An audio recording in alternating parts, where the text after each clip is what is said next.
Nature just rewrote the history books in the middle of a disaster. That's the only way to describe what happened in central Texas this week. While communities were still reeling from deadly floods that swept through the hill country, a volunteer, who had simply shown up to hand out water and clear debris, glanced down at a freshly scoured riverbed and froze. Beneath the mud and shattered limestone lay unmistakable footprints, three-toed, claw-tipped, and each one large enough to cradle a car tire. But here's where it gets controversial. Paleontologists from the University of Texas at Austin raced to the site and confirmed what the volunteer suspected. These are genuine dinosaur tracks, pressed into soft mud 110 to 115 million years ago and locked in stone ever since. The maker? An Acrocanthosaurus, a predator that stood 12 feet tall at the hip and stretched 30 feet from snout to tail. To the casual observer, it looks like a slightly leaner cousin of the famous T-Rex, complete with a ridge of spines along its back, hence the name high-spined lizard. And this is the part most people miss. The tracks weren't buried by an earthquake or volcanic ash.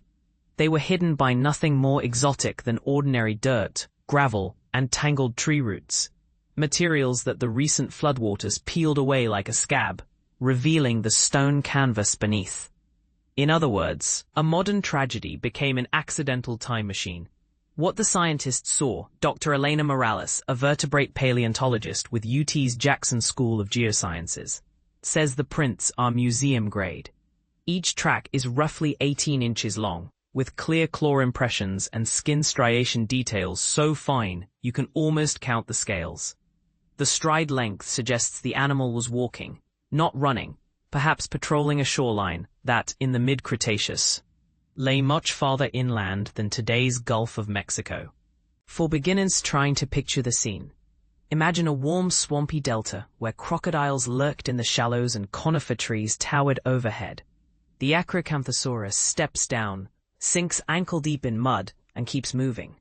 Over millennia, the mud hardens, more sediment piles on, and the prints become stone.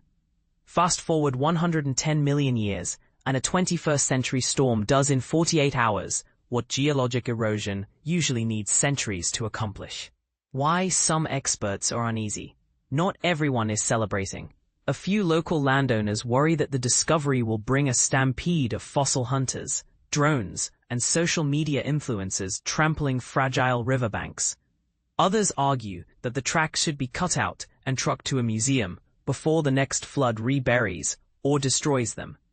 But here's the provocative twist. Could removing the tracks actually erase context that future science might need? After all, the surrounding rock layers contain pollen grains, or shell fragments, and even microscopic burrows that tell the full story of the environment. Once you lift a slab, you lose its GPS coordinates, its tilt, its relationship to the horizon. So, what should happen next? The University of Texas team is documenting every inch with 3D photogrammetry and LiDAR scans, creating digital replicas accurate to the millimeter. Meanwhile, state officials are weighing temporary barriers to limit foot traffic, but no final decision has been made. Your turn to weigh in. Is it better to leave these prehistoric footprints exactly where they are, an outdoor classroom for anyone willing to hike a muddy riverbed? Or should they be extracted, conserved, and displayed under climate-controlled glass? Would you feel comfortable knowing that the next thunderstorm might pulverize 110 million-year-old history? Or does the risk of human interference outweigh the danger of natural decay? Drop your thoughts below. We're listening, and so are the scientists who may shape the fate of this accidental time capsule.